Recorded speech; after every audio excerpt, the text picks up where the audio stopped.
C'est Jean Ducrot sur sa chaîne YouTube.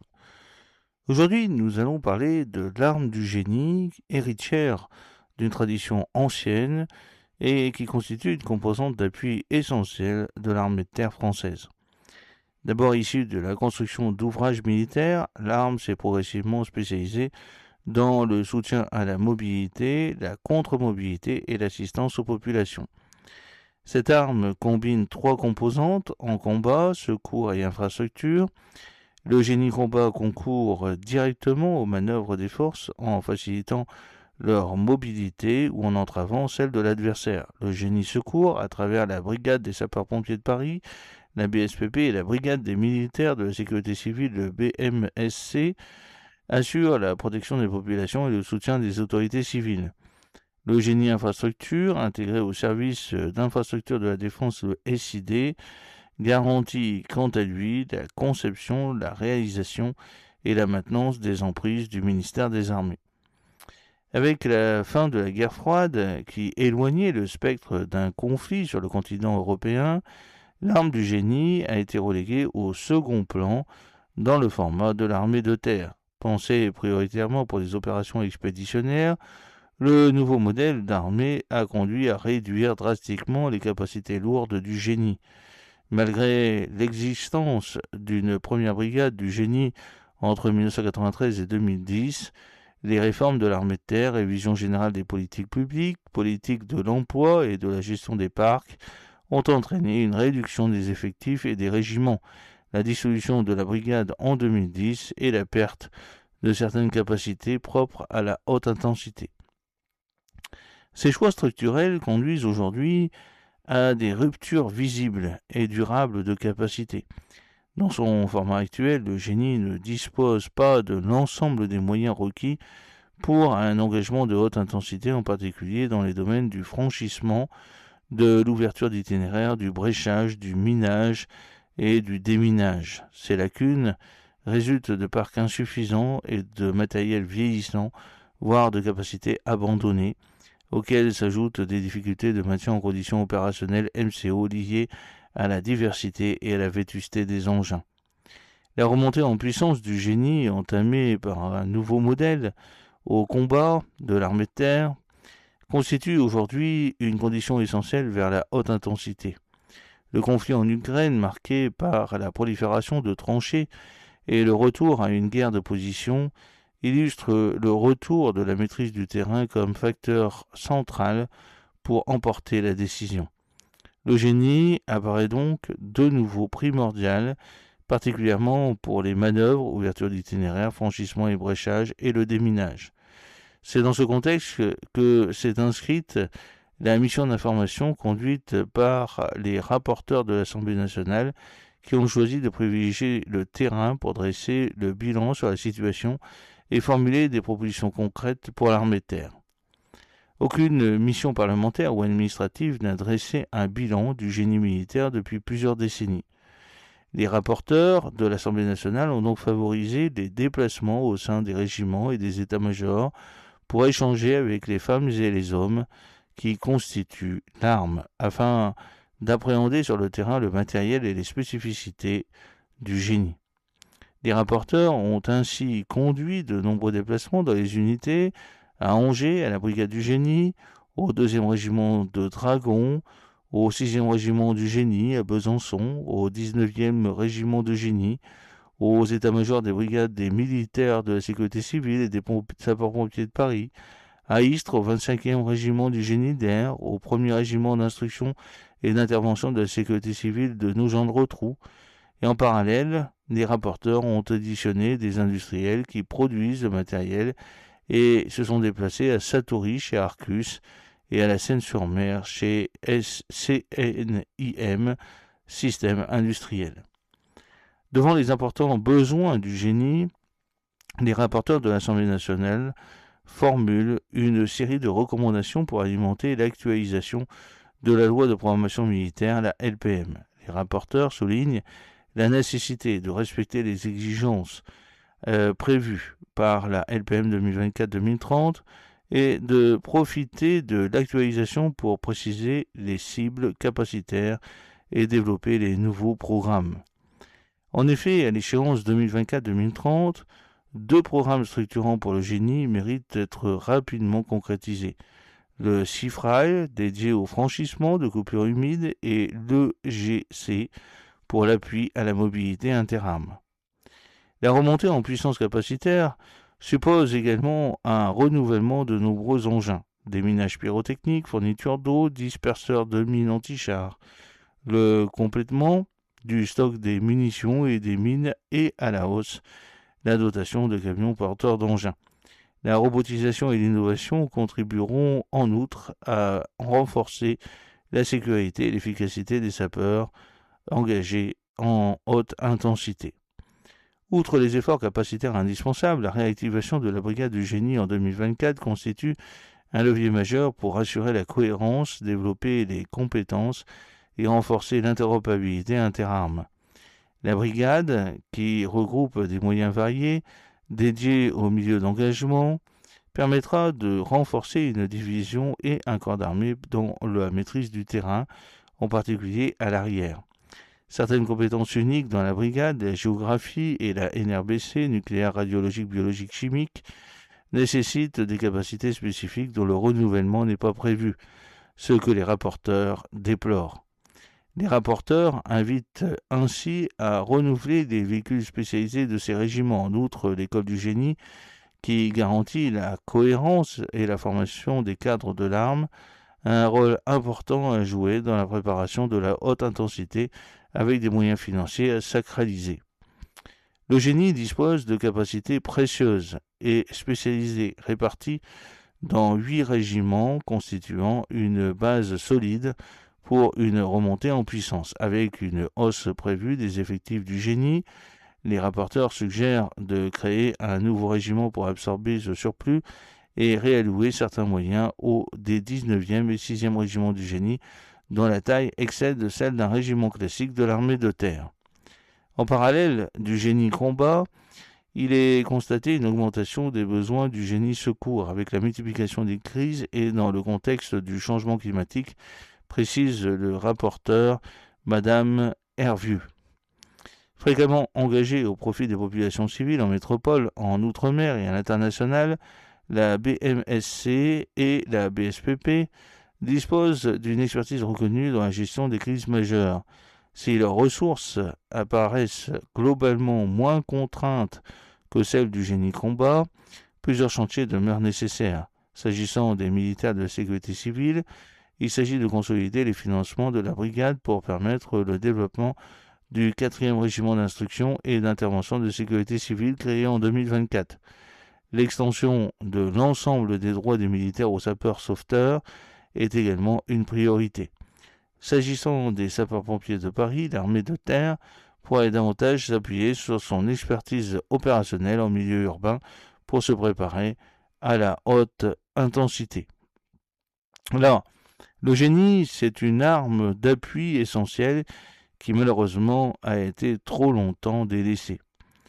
Le génie militaire permet aux forces terrestres de maîtriser le terrain. Le génie est une arme d'appui essentielle de l'armée de terre qui comprend 3 composantes: combat, secours et infrastructure.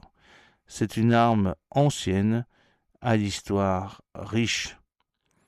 Le génie militaire renvoie d'abord à l'art de la construction des ouvrages militaires et à l'aménagement du terrain. Il concerne la construction d'ouvrages, les fortifications et les travaux publics. Son premier rôle est de concevoir des infrastructures militaires pour se protéger des attaques et mettre en place des stratégies offensives pour attaquer des ouvrages fortifiés. En France, c'est en 1671 que le marquis de Vauban crée la première compagnie de sapeurs qui deviendra un corps d'ingénieurs en 1690, ce qui marque la création de l'arme du génie. Sous l'autorité de Vauban, 33 places fortes sont construites sur le territoire national. L'école d'armes pour les officiers voit le jour en 1748 à Mézières dans les Ardennes. Le corps prend son nom en 1804 en devenant le corps impérial de génie. Il compte plus de 20 000 hommes répartis en 8 bataillons de sapeurs. Le génie s'illustre notamment lors du siège de Danzig en mars et en mai 1807. Les sapeurs y tracent des parallèles ouvrent les tranchées d'approche et conduisent les sapes destinées à fragiliser les fortifications adverses. Leur travail, effectué sous le feu ennemi, prépare l'action de l'artillerie et des groupes d'assaut. À Danzig, les soldats du génie ont su mettre en œuvre avec rigueur les méthodes codifiées par Vauban, tout en les adaptant aux conditions du terrain et au progrès de l'armement. En creusant les boyaux et en installant des batteries avancées, ils contribuent à entamer les défenses de la place et à permettre aux forces françaises de s'en approcher sans subir des pertes trop importantes. Les troupes du maréchal Lefebvre parviennent finalement à prendre la ville le 26 mai. Cette date est encore aujourd'hui la fête d'armes. Napoléon déclare alors que les sapeurs marchent en tête à l'assaut. Ils marcheront en tête à la ville, citation qui inspire la devise de la brigade du génie. Ils marcheront en tête. À la Restauration de 1814, les 3 premiers régiments du génie RG sont créés et s'implantent à Ilkirch-Graffenstaden, le 1er régiment du génie, à Metz, le 2e régiment du génie, et à Charleville-Mézières, 3e régiment du génie.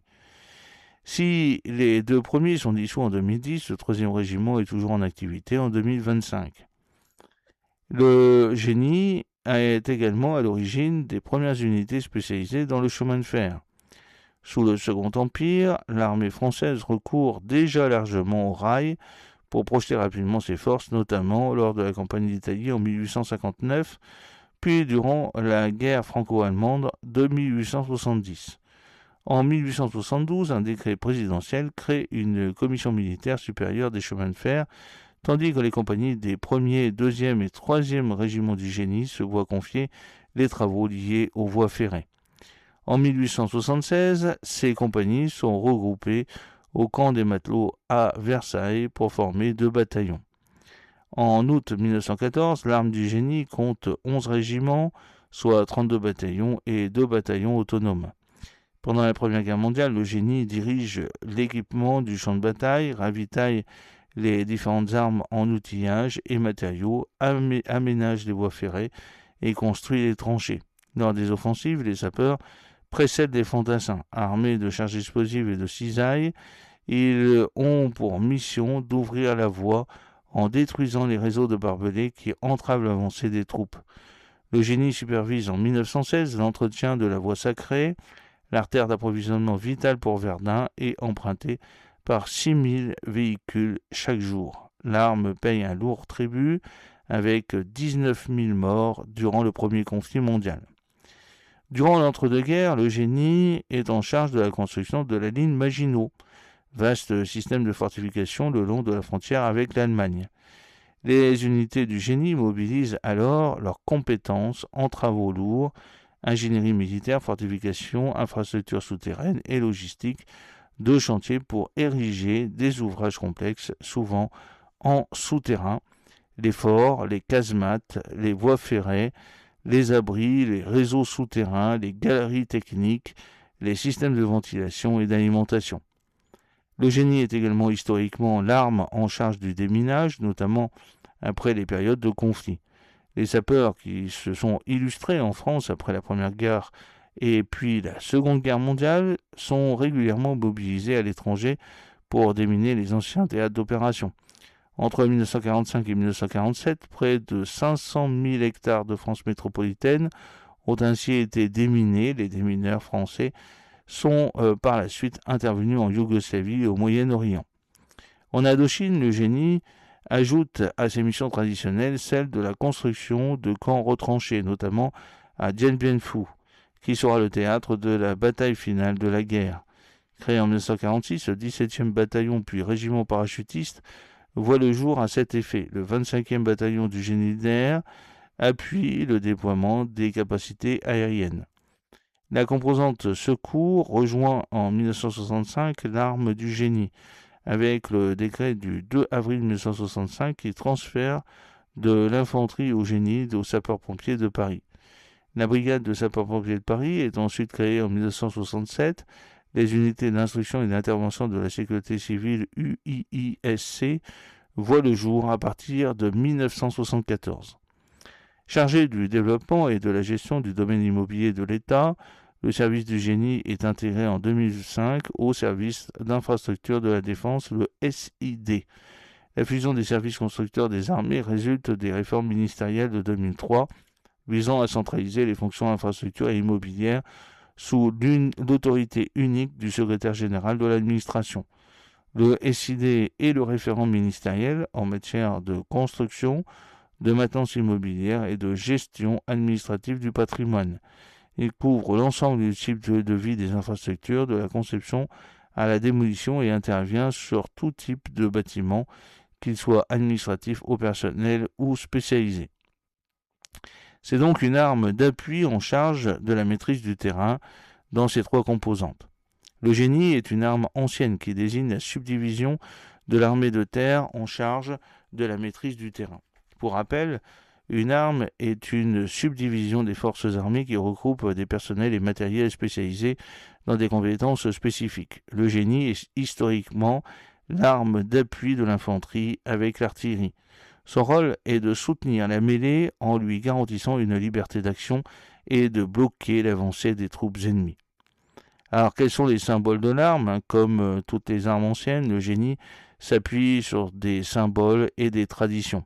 Les couleurs, le rouge et le noir, sont les couleurs de l'arme et plusieurs explications existent pour en faire la généalogie.